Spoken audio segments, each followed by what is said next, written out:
Amém. Pode se assentar. Muito bom estarmos juntos, mais um culto, mais uma noite.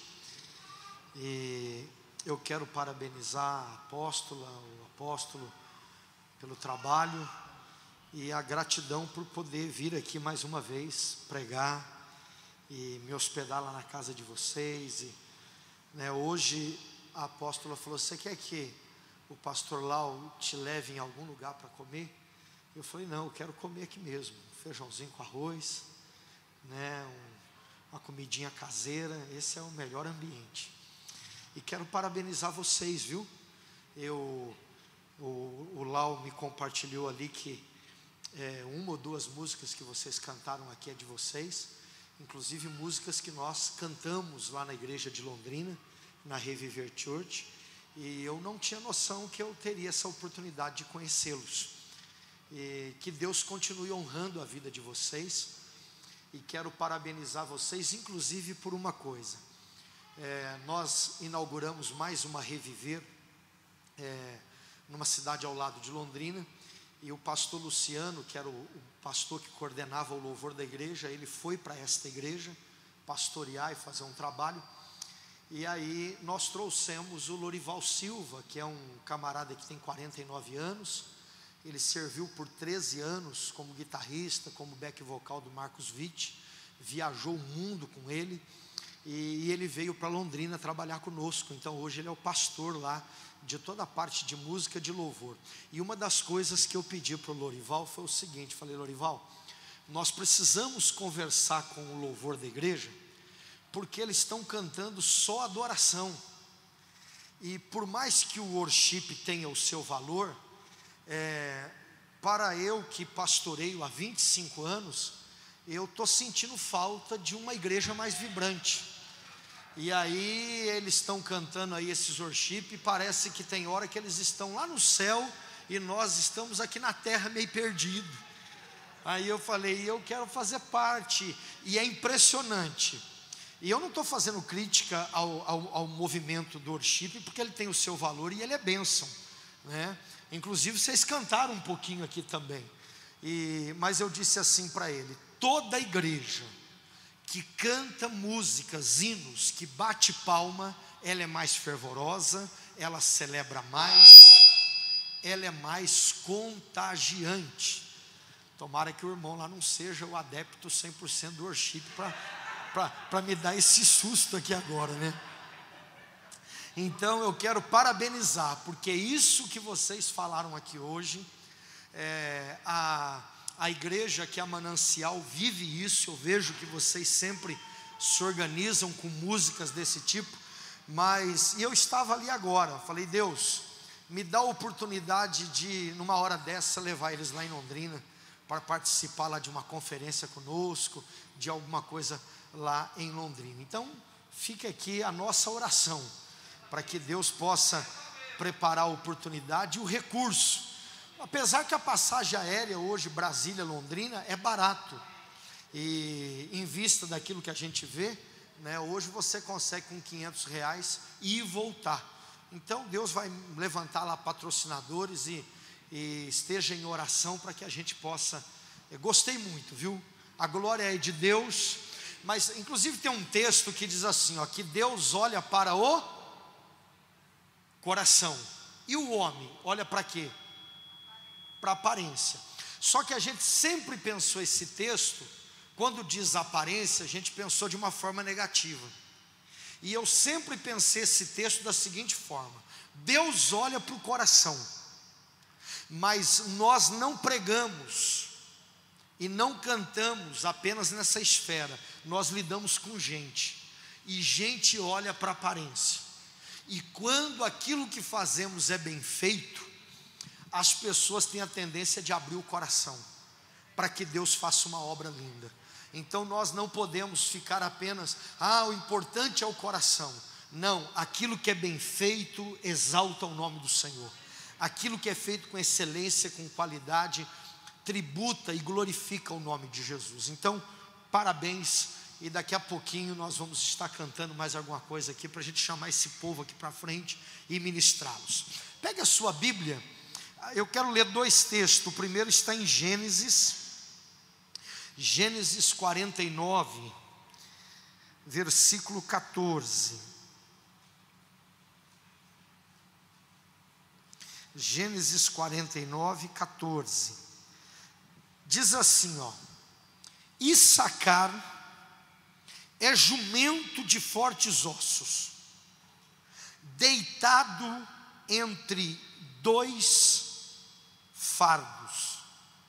Eu vi ele, e viu ele que o descanso era bom, e que a terra era deliciosa, e abaixou seu ombro para acarretar, e serviu debaixo de tributo. Vamos ler agora uma outra passagem que está em 1 Crônicas, capítulo 12, versículo 32. 1 Crônicas 12, 32.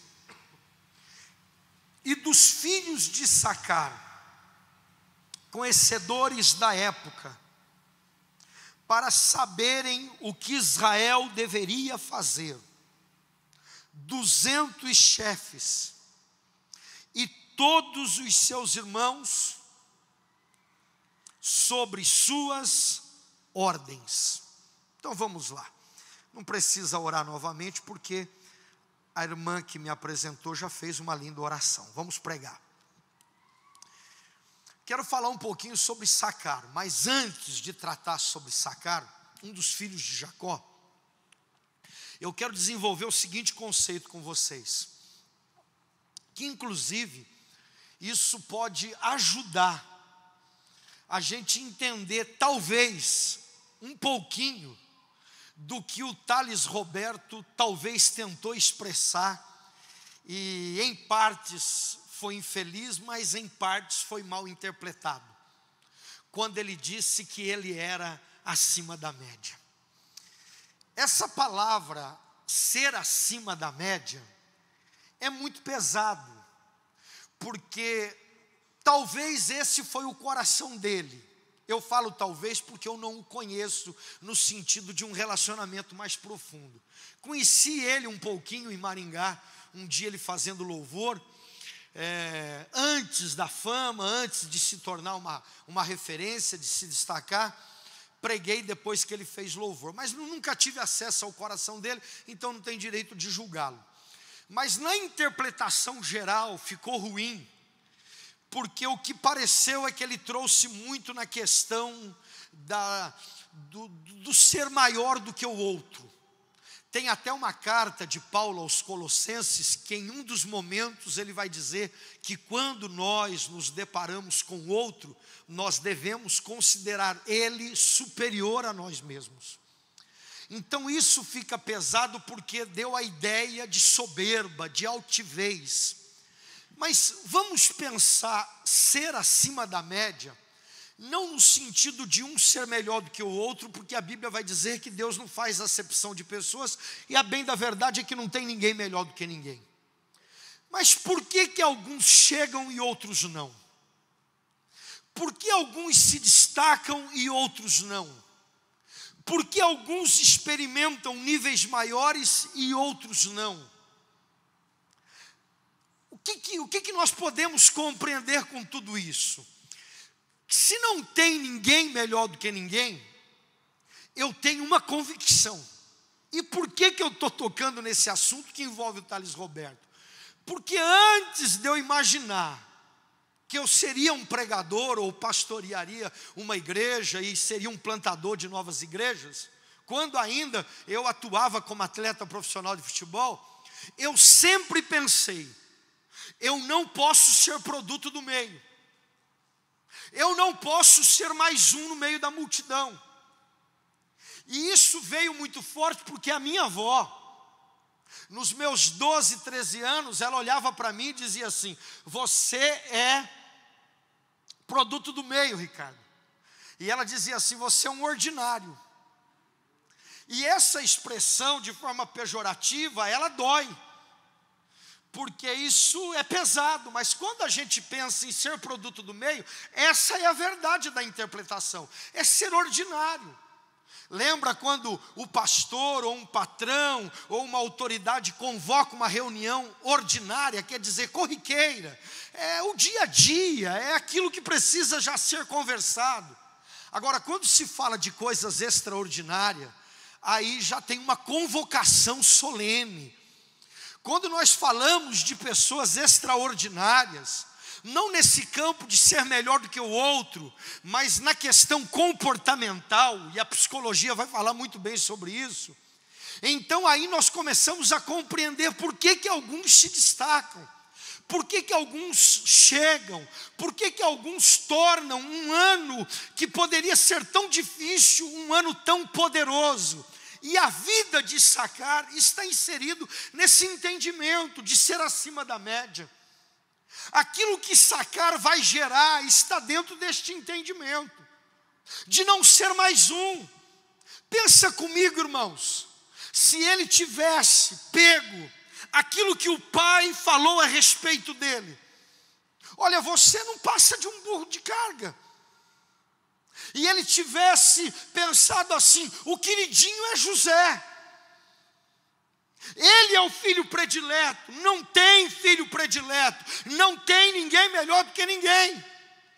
Tem apenas algumas pessoas que estão mais preparadas, algumas pessoas que desenvolvem uma fome maior pelas coisas de Deus, algumas pessoas que se posicionam em níveis diferentes.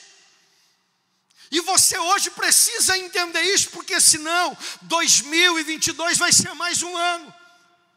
2023 vai começar como os demais anos. A vida em partes não vai fazer muito sentido. Por quê? Porque você não brilhou segundo aquilo que você foi chamado. Você não fluiu na dimensão que Deus sonhou para a tua vida. A Bíblia vai dizer que antes de sermos formados, Ele nos conheceu no ventre de nossa mãe. Quer dizer, Ele nos escolheu. Provérbios 19, 21 vai dizer que nós desenvolvemos até alguns sonhos, mas existe um propósito soberano, idealizado, traçado, um destino definido. E enquanto nós não fluímos nisso, nós não somos aquilo que Ele sonhou para as nossas vidas. Agora vamos pensar um pouquinho Issacar a partir da vida de Jacó. Jacó, vocês conhecem a história, ele nasce, depois primeiro nasce Esaú. Eu até agora fiquei aí pensativo, porque a medicina avançada está dizendo que quem nasce por último, quando é gêmeos, na verdade é o que foi gerado primeiro. Então, se a medicina tem razão, Jacó não tomou nada. Ele apenas buscou o que já era dele, né? E a gente vê o quanto a vida não era só para Jacó, só para Esaú, era para os dois. Mas nós sabemos da confusão que deu. E um texto vai dizer que Rebeca amava mais a Jacó, e Isaac amava mais a Esaú. Nós vamos ver que há uma briga da família ali, do casal. O pai, o patriarca, é o mais poderoso da história, que é o bisavô de Issacar. O avô, que é Isaac, é o mais poderoso da história. Nós vamos ver que o pai dele é o mais poderoso da história. Agora, será que Abraão foi queridinho? Ou ele teve disposição de obedecer aquilo que Deus estabeleceu? Quando Deus disse: sai do meio da tua parentela e vá para a terra que eu te mostrarei. Então Abraão não era queridinho, ele apenas obedeceu. E Isaac, o seu filho, era queridinho? Era o especial? Bastava ser o queridinho do pai? Nós precisamos entender que eu tenho o queridinho, eu tenho a queridinha, mas Deus não tem. Por que a gente chega numa cidade e a igreja que se torna relevante tem um nome, e na outra cidade não é mais aquele mesmo nome que é relevante? Eu tenho um amigo, que não vou entrar em detalhes, ele acreditou piamente que se ele saísse da denominação dele e fizesse uma aliança com a Batista da Lagoinha, pelo fato de ter um nome forte, quando ele implantasse a Batista da Lagoinha, ele ia arrebentar a boca do balão. E o que aconteceu foi que ele se arrebentou. Porque vocês falaram agora há pouco, não é a questão da placa, é a questão de quem lidera essa placa, é de quem está à frente. Não tem ninguém melhor do que ninguém. Nós temos as nossas preferências, Deus não. Deus é um Deus de oportunidade para todos. E você precisa neste ano, eu já preguei sobre isso, com base em outros homens da Bíblia, e hoje eu estou voltando na mesma temática aqui, mas destacando a vida de Sacar. Por quê? Porque quando a gente pensa nos filhos de Jacó, nós não vamos pensar em Sacar. Nós vamos pensar na oração que os nossos pais da fé fizeram. O Deus de Abraão, o Deus de Isaac, o Deus de Jacó, e o Deus de Sacar não, o Deus de José. E Sacar tem tudo para ser mais um, mas ele não foi. E Sacar tinha tudo para crescer frustrado, mas ele não cresceu. Porque ele tomou uma decisão na vida dele. E essas preferências geram um monte de constrangimento. E é isso que Isaac e Rebeca estão experimentando, porque eles têm as preferências deles. Rebeca entra na trama com Jacó. Eles enganam ali o Isaac. Eles enganam ali o Esaú. E depois o que Rebeca vai dizer para Jacó? Ô filho, vai para a casa do seu tio Labão. Porque nenhuma mãe quer ver sangue sendo derramado. Toda mãe vai ter uma saída para quebrar o galho desse, daquele, para no final ver todo mundo em paz. Quantas mães já fizeram isso? Para evitar problema dentro de casa. E Jacó vai. E quando ele chega lá, vamos encurtar a história, ele trabalha 7 anos, porque ele amava a Raquel. Mas aí ele vai ouvir o seu tio, agora o seu sogro, dizendo: você tem que casar com Lia ou com Leia. Ela é a mais velha. E ele então se casa com Lia. E ele trabalha mais 7 anos por Raquel.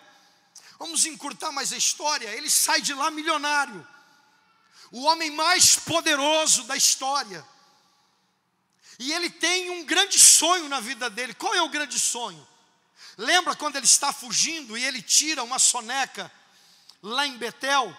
Na verdade o nome da cidade era Luz, e ele vai dar um novo nome, Betel, quer dizer casa de Deus. Ele fez um voto lá com Deus. Ele disse: se o Senhor for comigo nesta viagem que eu faço. Ele pediu proteção. Se o Senhor me der pão e água e roupa. Ele pediu provisão. E aí ele vai dizer: e um dia eu voltar para a casa de meus pais em paz.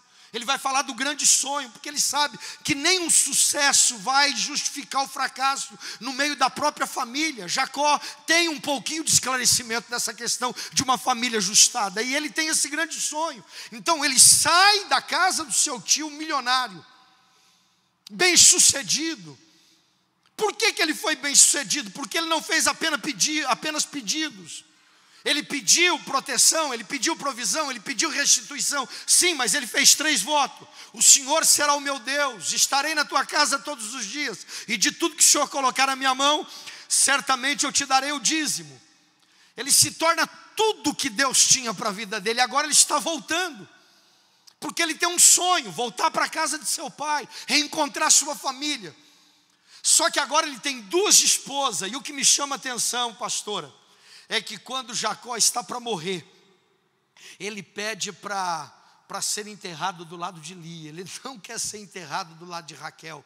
Alguns vão dizer que pensa num amor não correspondido. Era o amor de Jacó com Raquel. O cara lutou pela mulher, o cara deu tudo que ele tinha, mais um pouco, e a mulher nunca correspondeu à altura. E a vida de Sacar está 100% ligado ao dia que Raquel pisou demais na bola. Mas vamos lá, eles saem voltando, porque Jacó tem um grande sonho: voltar para a casa de seus pais, apresentar agora as suas mulheres, contar um pouco de suas experiências, arrumar casa com o seu irmão, pedir um perdão para o seu pai, viver os melhores dias da história da sua família. Nessa peregrinação, Jacó tem duas tendas, a tenda de Raquel e a tenda de Lia. Só que vai surgir outras tendas nessa história. Que tendas são estas? Deixa eu falar um pouquinho aqui dessas tendas. Até escrevi aqui. Vai ter outras tendinhas aqui de Jacó. Jacó era um cara acima da média. Jacó vai ter a tenda de Zilpa. E Jacó também vai ter a tendinha de Bila. É mais ou menos por aí. Mas as duas principais tendas é a tenda de Raquel e a tenda de Lia. Na tenda de Zilpa, por exemplo, ele gerou 2 filhos. Ele gerou o 7º e o 8º, o Azer e Gade. A tenda de Bila, ele gerou mais 2 filhos. Ele gerou o 5º filho, Quedã, e o 6º filho, Naphtali. O dia que Jacó, por exemplo, foi conversar com Issacar e falou que ele era um burro de carga, para Naphtali, por exemplo, ele disse: tu és apenas uma gazela. Você tem noção de um pai te chamar e falar: ô filho, você é uma gazela, é o que deu, é o que tem para hoje. Só que as duas tendas que mais ele frequenta é a tenda de Raquel e a tenda de Lia. Na tenda de Raquel, depois que Raquel é curada na alma e ela se alinha com a vontade de Deus, Jacó vai gerar 2 filhos. Um por nome de José, e aí nós conhecemos a história, um dos caras mais pregados na Bíblia. E o 13º filho de Jacó, que é Benjamim. Jacó teve 13 filhos, 12 homens e uma mulher. Já na tenda de Lia, ele teve 7 filhos. Ele teve Rúben, Simeão, Levi e Judá, que foram os 4 primeiros filhos. Depois ele teve Zebulon, que foi o 10º filho, e uma menina, Diná, que foi a 11ª, ou 11º filho, no caso uma moça, uma menina. E Issacar é um 9º filho. Agora preste atenção. Um belo dia, Jacó acorda e vai trabalhar. Quando ele volta do seu trabalho, ele presencia um episódio. Por quê? Porque ele teve um outro filho, por nome de Rubem. E esse Rubem, ele era perito em honrar sua mãe, no caso, Lia. Pensa um menino que gostava de dar presentes para a mãe. Um belo dia ele está voltando do trabalho, porque Jacó botava os filhos para trabalhar, e ele colhe, a Bíblia vai chamar de mandrágoras, uma espécie de uma planta, vamos contextualizar, um buquê de rosas, umas flores. E lá vem Rubem. Quando ele chega, a mãe está esperando ele na porta da tendinha dela. E a tenda maior, que é a tenda de Raquel, porque era a mulher que Jacó amava, Raquel está lá na porta. E aí quando ele vem chegando, Raquel está olhando, está observando, ela é estéril. Ela não deu à luz ainda a filhos. Observa as pessoas que são estéreis. São pessoas que têm áreas das suas vidas mal resolvidas. Acredite nisso que eu estou falando. Talvez o médico te dê um diagnóstico de que você nunca vai ser mãe, de que você nunca vai ser pai. Procura o seu pastor e a sua pastora, marca um horário com eles e rasga o teu coração. Precisa acontecer algo espiritual na sua vida. A Elisete, minha esposa, o médico disse: você não vai dar à luz a um filho. Um dia eu disse assim para ela: Elisete, tem algo na sua vida, minha esposa, que você precisa resolver relacionado ao teu pai. E aí eu comecei a ministrar ela. Ela começou a abrir o coração. Deus começou a se mover na vida dela. Ela ficou grávida e perdeu. Aí eu falei: você vai ser mãe, você não tem um sonho? E aí veio a Amanda. Ela gerou Amanda. Deus deu um milagre. Depois ela gerou mais 2 vezes e perdeu, e aí ficou sem as trompas, e o médico disse: agora é impossível, nunca mais você vai ser mãe novamente. E aí um dia, orando com ela, eu falei assim: existe algo na tua conversa com Deus, e Deus vai dar a 2ª filha que você quer. Só que eu particularmente estava passando dos 40, e eu dizendo: depois dos 40 ser pai novamente.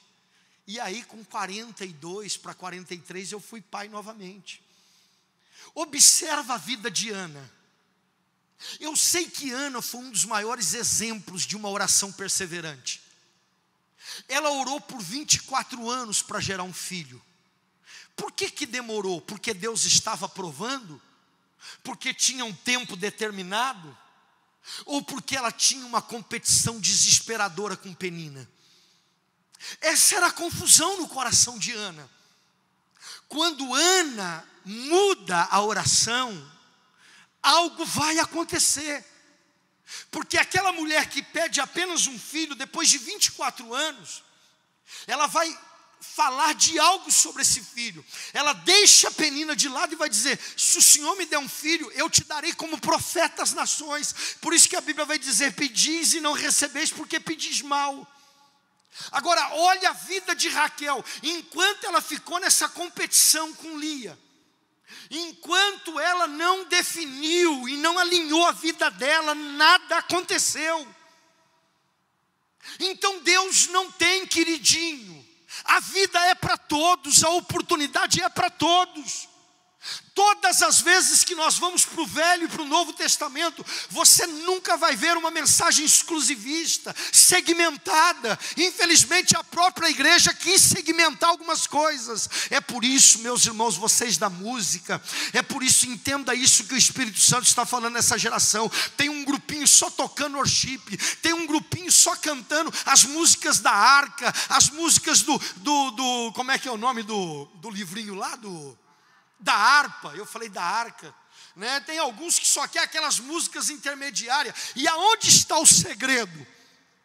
É você entender o que é a irmãzinha do coque, com uma saia poderosa, com um vestido lindo, sentado ao lado de um jovem, todo tatuado, às vezes de boné na cabeça, e os dois ali cantando a mesma música e promovendo uma revolução na história. Isso parecia loucura. Quando eu comecei meu ministério, bati muito contra essa questão de tatuagem. Hoje eu fico pensando, vou falar o quê? De cada 10 pessoas que se convertem na igreja, 11, às vezes 13 já é tatuado. Vocês já perceberam o que está acontecendo?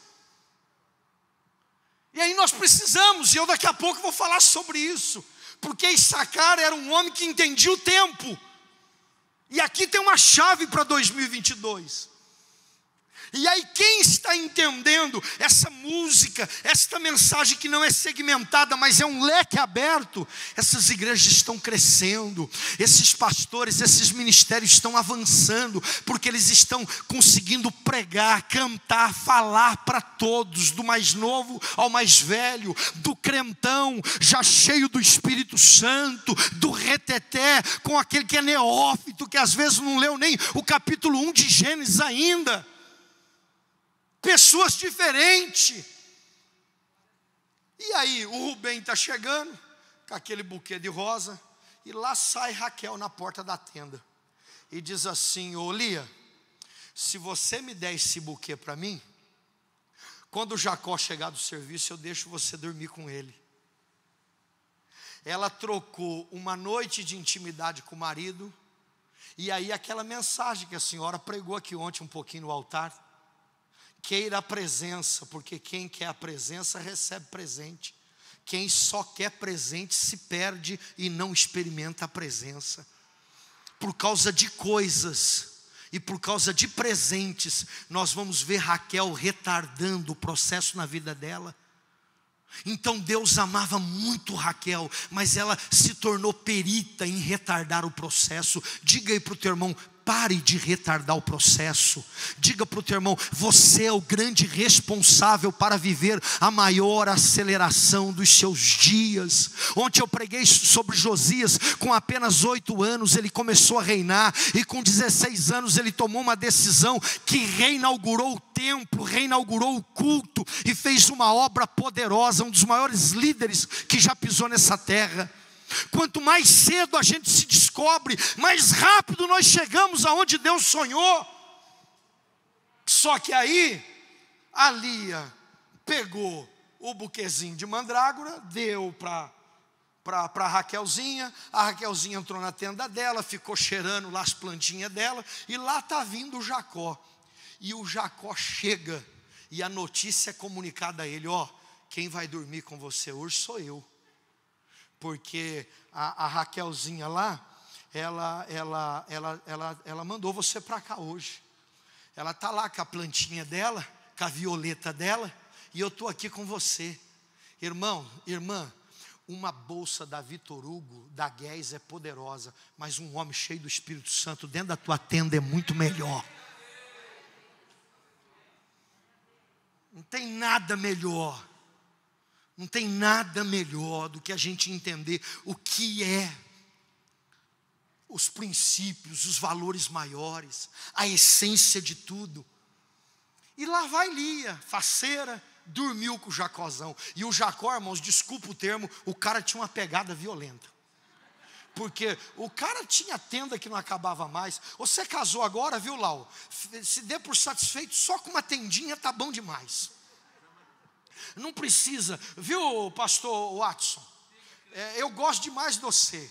E daqui 10 anos, daqui 20 anos, eu não estou interessado em saber qual o carro que você vai estar andando e qual é a casa que você vai estar morando. Eu quero saber se você vai continuar a estar amando essa mulher que Deus te colocou no teu caminho. É o teu tudo. Nessa noite e nessa dormida de Jacó com Lia, gerou mais um filho. O 9º filho. Que filho foi esse? Issacar. Agora pensa só. A mãe contando: ó, filho, eu fiquei grávida de você. Foi assim. Assim, assado. Dando os detalhes para ele. Ele observando a vida do pai dele. E ele cresceu. E agora Jacó tem quantos filhos? 13. Ele tem 12 homens e ele tem uma mulher. Um belo dia ele reúne todo mundo na sala. Vamos contextualizar. Senta todo mundo, os filhos de Jacó. E aí ele começa a conversar um por um. Obviamente que ele tem preferências. Obviamente que ele sabe qual é o filho que dá menos trabalho, qual o filho que é mais organizado, qual o filho que acorda de manhã e arruma a cama, almoça e lava o prato, qual o filho que tem a preocupação de pegar um carnezinho da luz, da água e pagar naquele mês. Ele conhece os filhos. Mas tem um dia que Jacó decidiu profetizar sobre os filhos. Eu vim aqui hoje como profeta para profetizar sobre os filhos do Brasil. Deus está procurando pessoas, Deus está procurando os verdadeiros adoradores que estão disponíveis para cumprir uma obra poderosa. Aquele dia, para Jacó, o mais queridinho era José. Tanto é que ele vai dizer: José, tu és um filho amado, tu és um ramo frutífero. Olha só, já pensou? Você é o Naphtali, você é o Issacar e você é o José. Aí o Jacózão chega lá e fala: ô José, tu és um ramo frutífero. Aí ele se enche. Aí o Naphtali: ô Naphtali, ó, isso é uma gazela, meu filho. Uma gazela. Entendeu? Aí chega, olha para você e fala: ô Issacar, o senhor é um jumento, meu filho. Faz sentido. É um jumento de carga, é um burro de carga. Você tem noção? Para Jacó era isso. Mas para Deus era um céu aberto, e Deus dizendo: eu vou fazer uma grande história na humanidade, através das 12 tribos que eu estou levantando. E é aqui que vai surgir Issacar, gente. Issacar poderia ser mais um. E aqui está o ápice da mensagem. Issacar tinha tudo para dizer: por mais que o meu pai no finalzinho deu uma moral para mim, dizendo que eu também seria terra de descanso, mas no início ele me chamou de jumento. Ele tinha tudo. Como pode, irmãos? 1ª e 2ª Crônicas é uma história que fala dos reis. Mas no meio de uma história que fala dos reis, eles tiveram o capricho para separar um versículo, 2 versículos, para fazer lembrança e menção de Issacar. Eu entendo que nem todo mundo vai ser José. Eu entendo que nem todo mundo vai governar o Egito. Mas eu entendo que no reino de Deus, os últimos serão os primeiros. No reino de Deus, há espaço para todos. Então levanta a tua cabeça, para de culpar o teu passado, para de falar do seu grau de escolaridade, do seu poder aquisitivo, para de falar da sua cultura, da sua infância, para de falar do teu sobrenome, para de falar do que fizeram com você. E hoje se levanta no poder do nome de Jesus e diga: se eu não for o primeiro, eu serei medalha de bronze, no mínimo eu estarei entre os primeiros. Diga aí para o teu irmão: me trate bem, porque eu posso ser o seu patrão.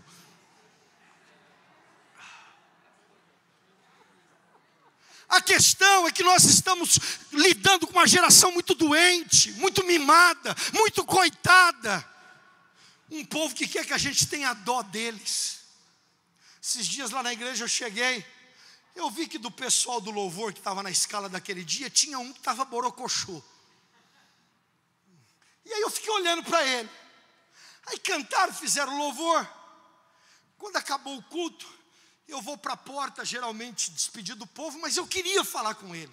Aí eu cheguei nele, aí ele falou assim: não, pastor, sabe o que é? É que é o seguinte, eu estou aí no ministério de louvor, estou lutando, estou batalhando, mas é tanta dificuldade, estou usando um instrumento emprestado.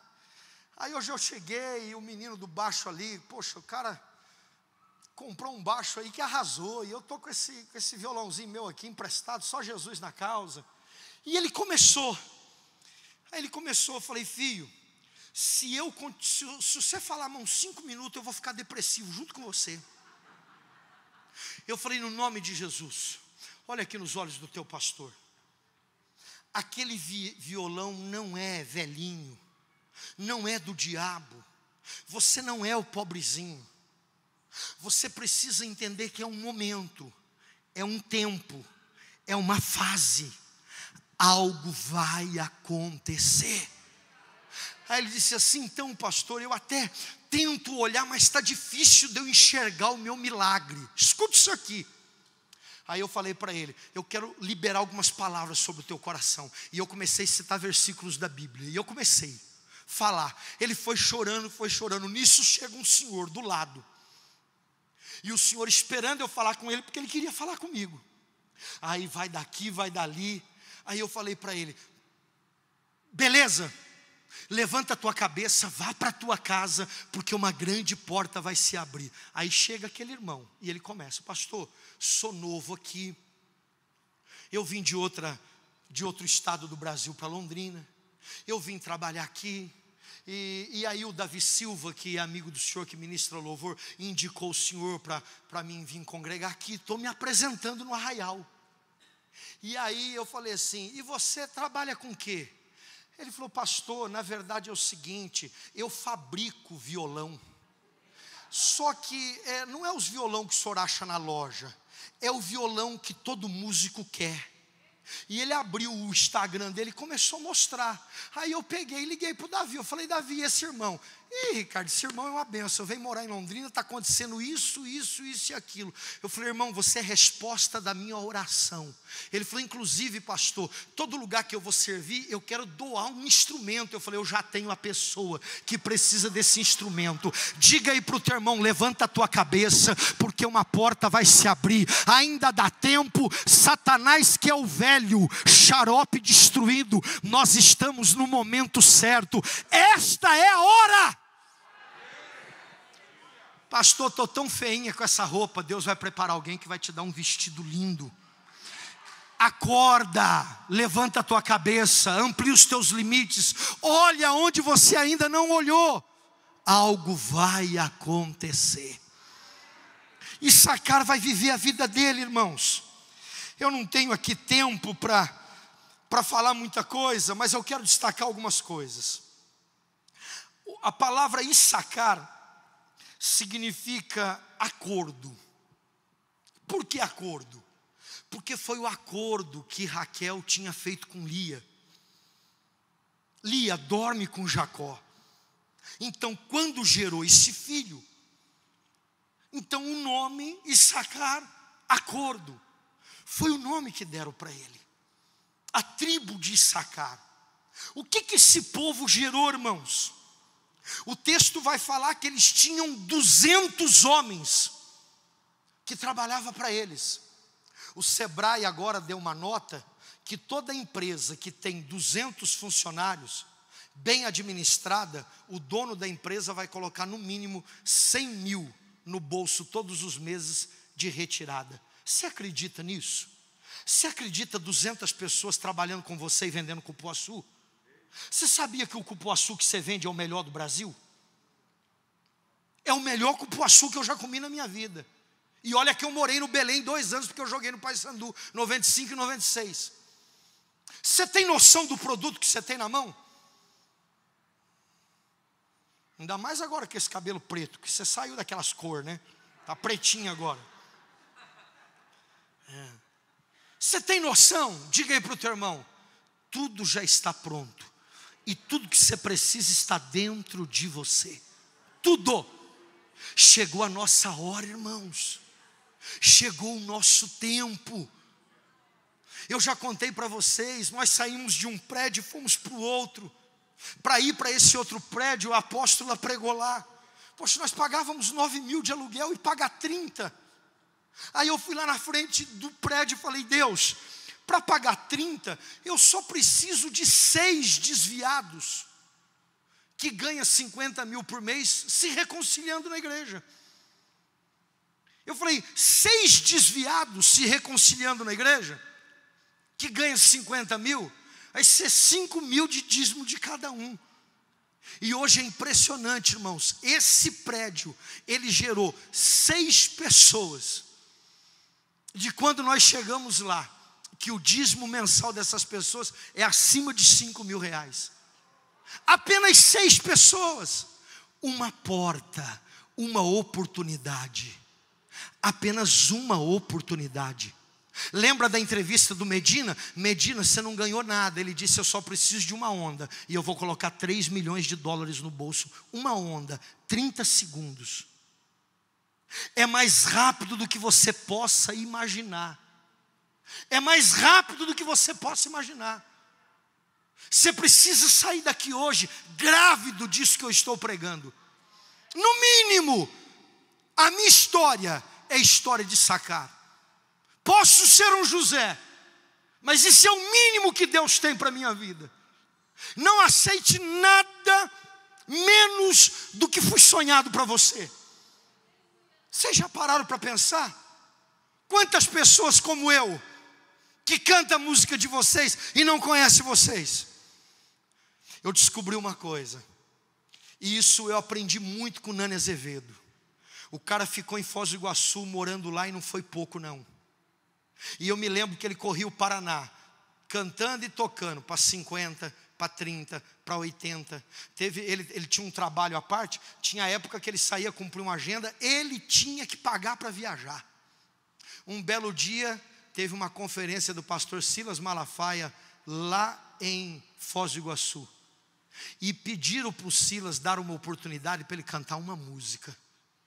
Essa música colocou ele para cantar no Brasil inteiro.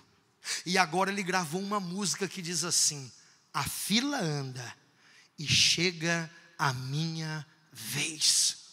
Tem uma hora que chega a sua vez. Não tem ninguém melhor do que ninguém. Não tem queridinho. Deus não faz acepção de pessoas. Você não precisa ir embora de Brasília. Você não precisa ir embora do Brasil. A gasolina pode ir a 10. O dólar pode ir a 15. Nós vamos continuar viajando. Na nossa mesa não vai faltar o pão. A igreja continuará sendo honrada. É a música de Marcos Salles. Ela está de pé. Não tem coliseu. Não tem perseguição.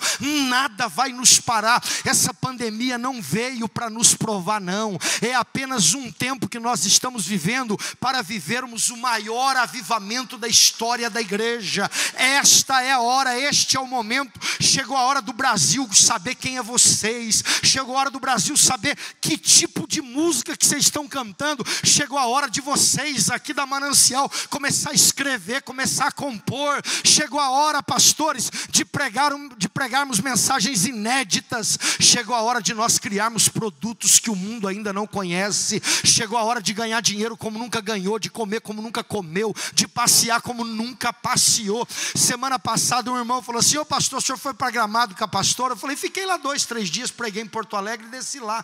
Aí ele falou assim: eu não volto mais lá naquela terra. Eu falei: por quê? Meu Deus, uma saidinha lá, uma janta é quinhentão. Eu falei: sai para trás, sai para lá, Satanás. Eu vou voltar naquela terra. Um jantar pode ser 1.000, pode ser 2.000. Ô lugar bonito. Deixa eu te falar uma coisa para você. Se o Espírito Santo está dentro de você, então tudo é vosso. Tudo é vosso. Tudo é vosso. Agora, por que Issacar, irmãos? Por que Issacar foi o que ele foi? Vamos destacar aqui apenas 3 coisas. Primeiro, Issacar entendeu a cultura. Essa palavra por muito tempo ficou muito longe da igreja. Vocês sabiam disso ou não? A gente entendia essa questão de cultura como algo dos homens. E a gente não conseguiu. Você quer ver um exemplo? Pastor Costa Neto de Fortaleza. Olha ele pregando. De cada 10 palavras que ele fala no altar, 3 tem cultura. Esses dias eu ouvi uma mensagem dele, ele disse assim: o dia que eu entendi a cultura de Fortaleza, a igreja que eu pastoreio passou a ter os maiores batismos até então. Cultura, pastor. Pastor, escute o que eu vou te falar como profeta. Pouca gente na minha história de vida eu vi orando como o Senhor ora. Poucos pastores na minha vida de fé eu vi indo para o monte como o Senhor vai. Chegou o momento do Senhor ir para o monte, pegar um cantinho e falar: Deus, de oração eu estou perito. Para mim pagar preço não tenho problema. É chuva, é sol, é calor, é frio, eu estou aqui.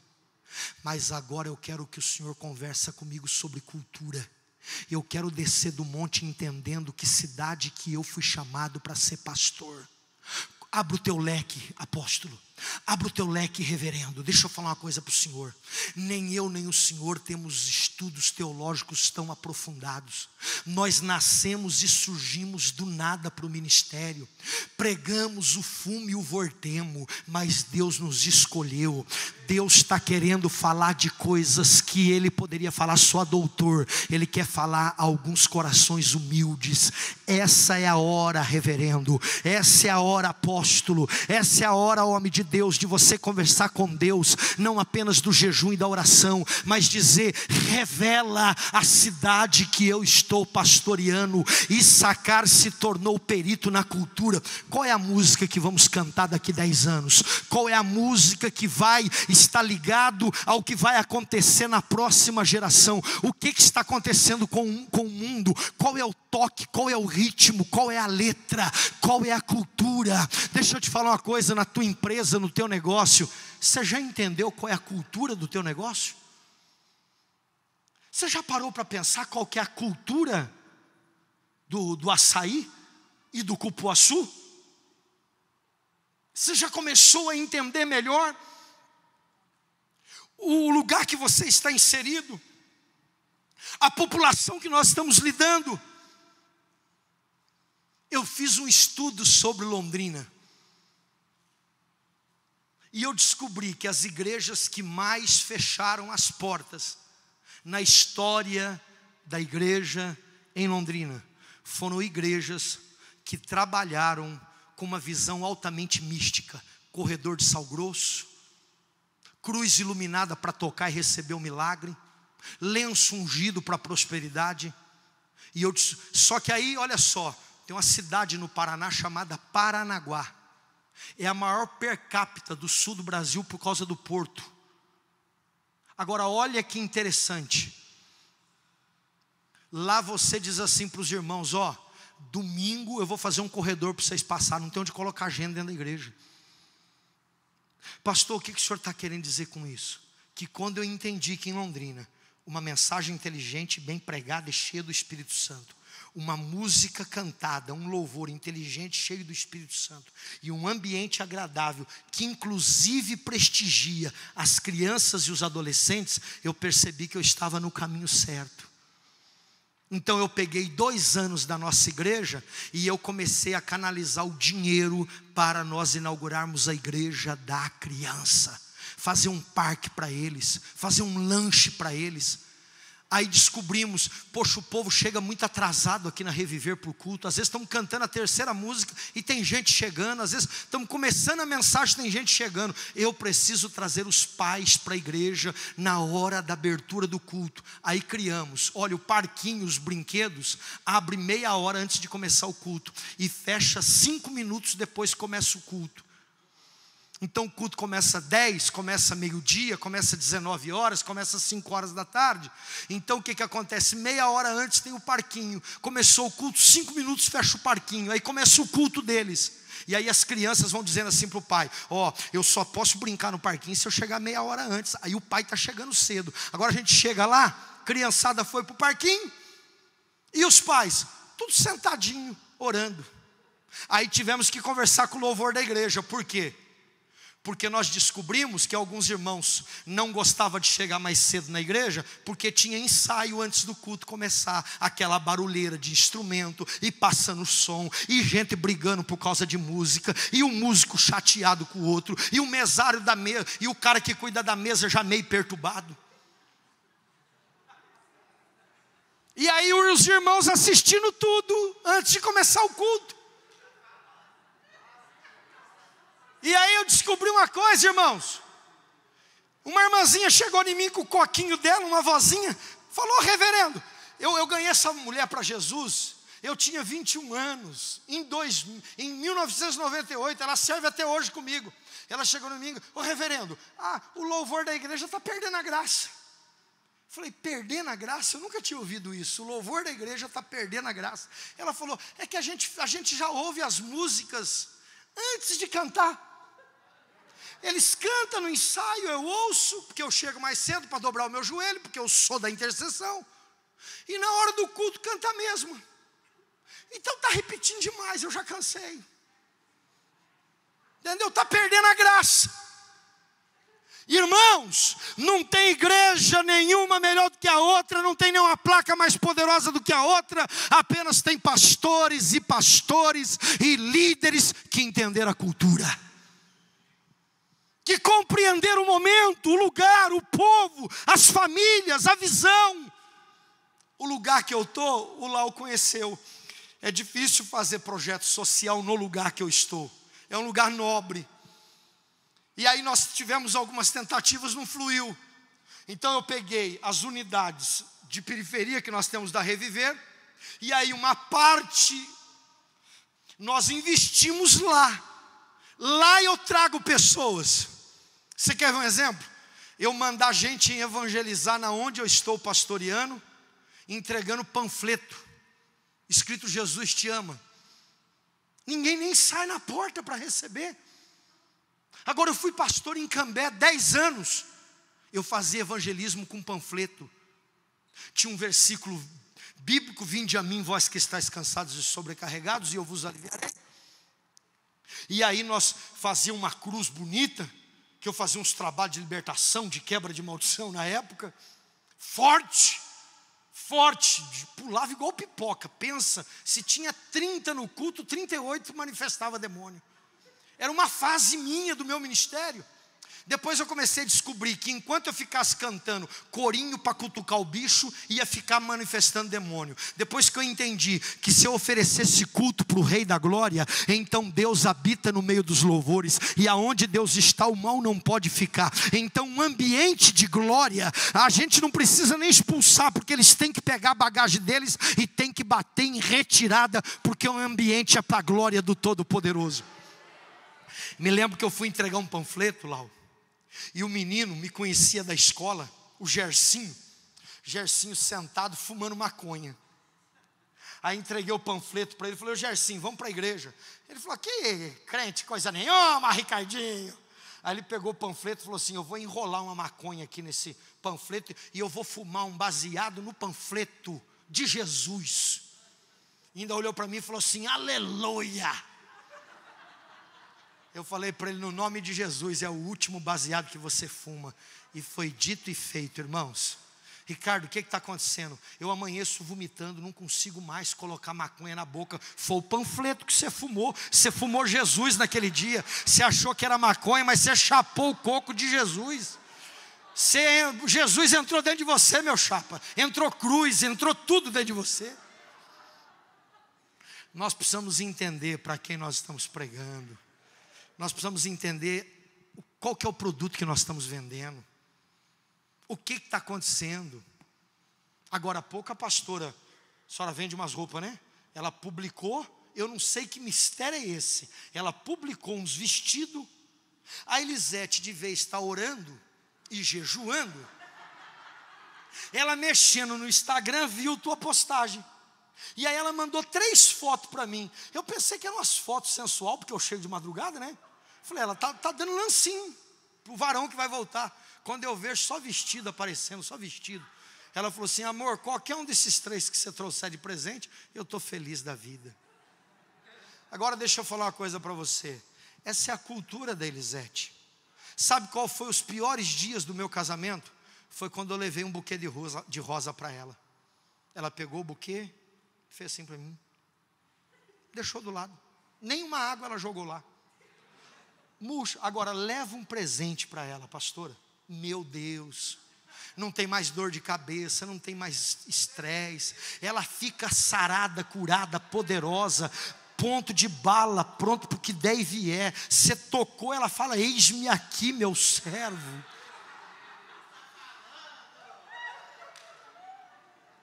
Você precisa entender, escute isso aqui, ó.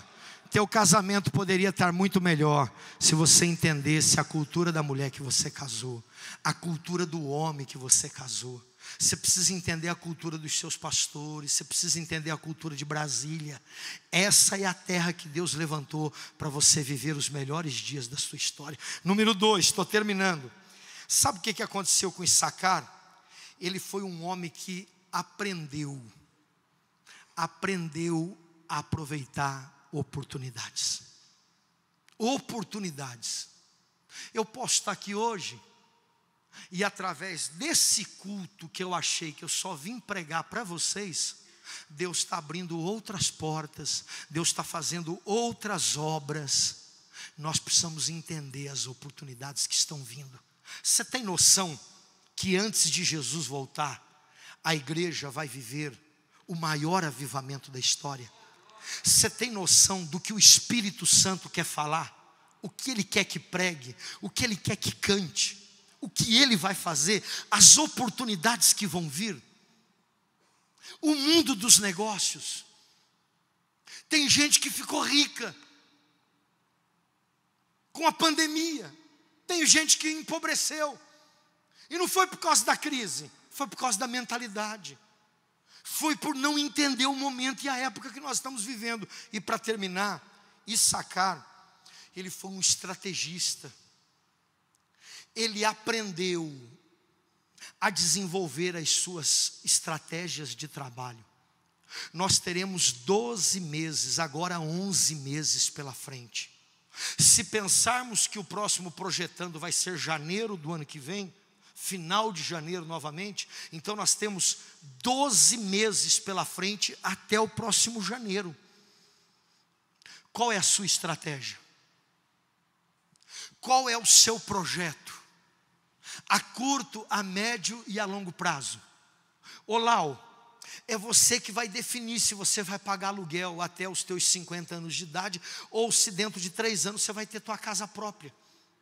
Qual é a estratégia que você vai montar para você não pagar aluguel? Pastor, qual que é a estratégia que nós vamos montar em Deus para fazer os maiores batismos? Você quer ver um exemplo? Eu estava aqui embaixo agora, olhei para o telão, olhei para a pintura, olhei para o ambiente e olhei para vocês. E eu falei, tem 2 coisas aqui que começou a deixar de combinar. Aí você fala, o que, pastor? O que? Esse verdinho e aquele marronzinho ali. Já não está mais combinando. E é a vida que segue. Qual é a estratégia que nós vamos ter para colocar um carpê, igual do Banco Santander aqui? Do Bradesco, para ninguém ficar chateado. Qual é o vinílico que nós vamos colocar aqui? Qual é a cor da cadeira? A senhora já conseguiu imaginar que esse telão não é daqui? Esse telão foi comprado e ele vai ficar um pouquinho aí. Esse telão é do meio para lá. Tem que pendurar ele do meio para lá.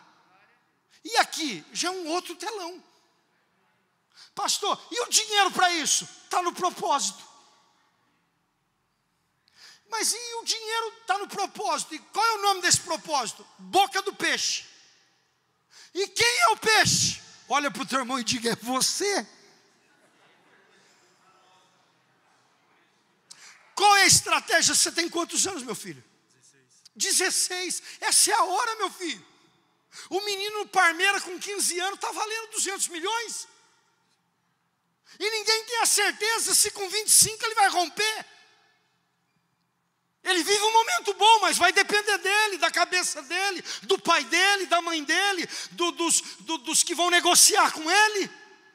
Você não pode estar aqui por estar. Isso aqui não pode ser mais um culto. Você tem que estar ligado com 16 anos. No mínimo, eu sou um Issacar dessa geração. Eu vim aqui para tirar você da zona do conforto. Vamos cantar uma música, vamos adorar. Eu vim aqui para desafiar você. Qual é a tua estratégia? Qual é o teu projeto?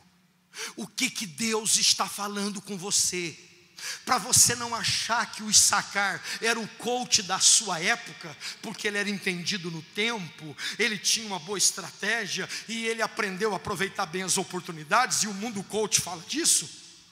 Estratégia, oportunidades, cultura. Vamos aqui trazer uma mensagem de fé. O texto vai além disso. O texto vai falar que Issacar consultava o Deus Todo-Poderoso. Os filhos, os 200 homens, e o texto vai falar que Deus trazia uma palavra, eles seguiam aquela palavra de Deus, e a Bíblia diz que todo Israel, deixa eu falar uma coisa para vocês, Issacar era uma tribo, a bênção de Issacar foi além da tribo de Issacar, chegou um momento que ela tocou todo Israel. Ele tocou a tribo de José, ele tocou a tribo de seus irmãos. Os seus irmãos também o serviram. Ele se destacou, ele se tornou um homem de alto nível. Apóstola, mais uma vez eu venho te dizer, a senhora foi levantada por Deus. Eu li uma matéria agora que os especialistas dizem que o melhor momento na vida de um homem e de uma mulher para romper é entre os 40 e os 50 anos. Esse é o nosso tempo, apóstola. Essa é a nossa hora. Pastor, eu não tenho mais cabelo. Pastor, meu cabelo está branquinho. Salmo 92, eu já falei isso aqui. 92, 14. na velhice darão bons frutos. Se coloca em pé nesta hora.